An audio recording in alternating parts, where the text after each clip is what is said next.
Welcome to PD on the Go, the podcast that delivers bite-sized learning on communication, collaboration, and facilitation skills for busy teacher leaders. Tune in while you're in the car, on your lunch break, or making copies, and get ready to level up your leadership skills. My name is Mary Beth Anderson, and I work in Fairfax County Public Schools in the Office of Professional Learning, and I'm joined today by my two colleagues. I'm Hallie Case. I'm Sarah Phillips. All right, well, today we have been, over the last few weeks, talking about high leverage protocols. And with protocols comes lots of fun facilitator materials like chart paper, sticky notes. And sometimes when people hear those things, they may do a little eye roll or groan like, we have to do that too. And so, or if you're like me and I love a sticky note and get really excited, you might be met with some resistance or hesitation to kind of dive into those in a meeting where you feel like we've got lots to accomplish. I don't have time to write on a sticky note. So we want to address in today's episode how you kind of face that hesitation and some facilitator moves that can support you as a teacher leader. So let's start with what might be some of the causes of that hesitation. So Sarah, can you share with us a little bit about how that can affect teachers and teams? Teaching is a busy profession, and so teachers have limited planning time, and they're protective of it, rightfully so. And so sometimes when we put up the chart paper or bust out the sticky notes and are met with those eye rolls, it's because they may see that it's a longer road around to a conversation, and it would just be easier to just talk about it. Or why are we doing arts and crafts now? This is not worth the time. Yeah. So part of it is just feeling protective of that time, which is a precious resource. Yeah, I mean, I think too, like if a team's already feeling a heavy cognitive load that's tiring, right? And they're teaching all day, and then they have these like complex lessons that they're trying to unpack together and make sure that they're doing everything right by their students. And then I'm walking into my team meeting and I'm going to have to stand up and move around the room. What? Yes. Right? And like I feel like we know that when we have students do those things, it's helpful because it gives them like their body is moving, students' brains wake up. But for teachers, sometimes it can feel a little bit like I was looking forward to just sitting for a few minutes. So we have to be mindful of that balance a little bit. But, you know, it happens, and we've all felt that way too. Like, is today really the day we're doing this, right?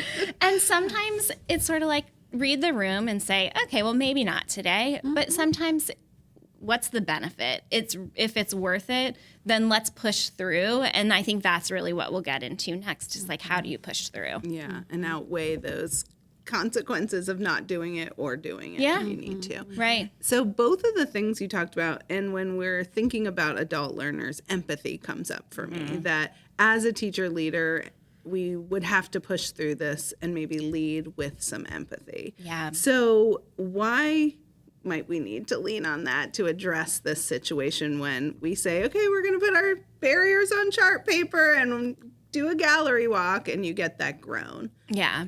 So I think the first way to feel like to start with the empathy or to lead with empathy in the forefront is to presume positive intent around why there may be some hesitation. And we just listed a bunch of reasons why, right? But really thinking about it through this lens of they're protecting something. They're protecting their time, their energy. Maybe they're protecting their like professional vulnerability of like, I don't know if I want to publicly put my ideas if I feel like I can do that yet. So holding that perspective is a way to kind of show your empathy and recognizing that positive intent. And how you handle this situation as a leader really determines the level of trust on the team, right? It can impact it. So if you name the time concern and just be honest and upfront, you know, we're all human, we're all tired, we're going to do this to make the thinking visible in public, so in the best interest of the students, I think that validates concern. Yeah. And that's a big part of leadership.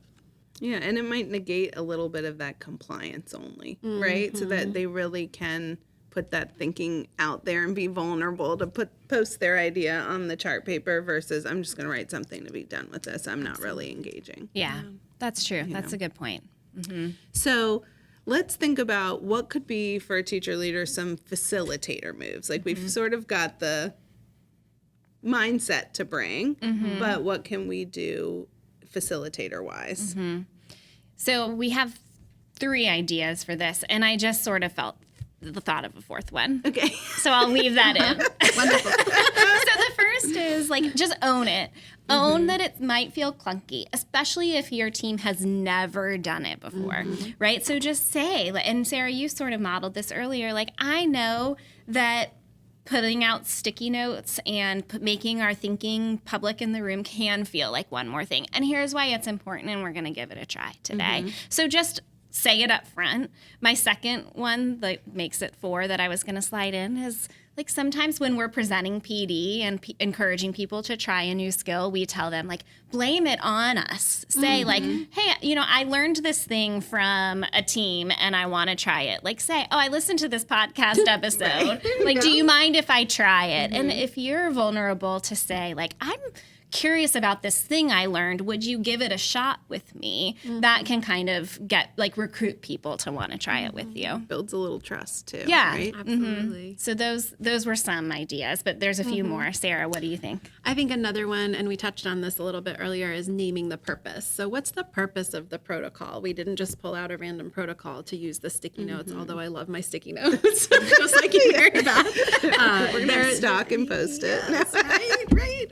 So it's what's the reason, and you might say this is to avoid groupthink. We're writing individually on sticky notes so we can have our own ideas before we all put our ideas on the chart or whatever the protocol or the structure might be. So that gives us a chance to just kind of lay the foundation for the why, the purpose. And then lastly, number 4, number 3, is when you use when you lower the stakes for a team and you're expecting some hesitance or resistance, having them write individually first or think individually first makes it a little bit safer. So putting that professional vulnerability on the table feels a little more comfortable if I've had some think time, just like we would with our own students. That's a human thing, not just a student thing, right? Yeah. So these are great that teacher leaders can turn around. And I'm really excited today because we have a different resource to offer our listeners. We do. So usually at the end of each episode, we share with you a resource that we post in a link on our Instagram page, which is at FCPS_PD. And today we thought we might do a giveaway because we were talking about facilitator supplies that you might need to use in a protocol. We are going to do a giveaway of a facilitator pouch that comes with dot stickers, Post-its, markers, all the things you would need to be able to facilitate your protocols. So the way we're going to do this giveaway is we will post on our Instagram page a link to a feedback survey because we love to grow from feedback and we want to hear from you about what episodes you enjoy, what you'd like to hear more of, and maybe some new ideas for topics. So if you fill out that survey, it will give us your name and we will draw a name and send out that facilitator pouch to you. So please follow us on Instagram, fill out that feedback survey, and we hope one of you are our lucky winners of our facilitator pouch. So thank you for tuning in and join us next week for more PD on the Go.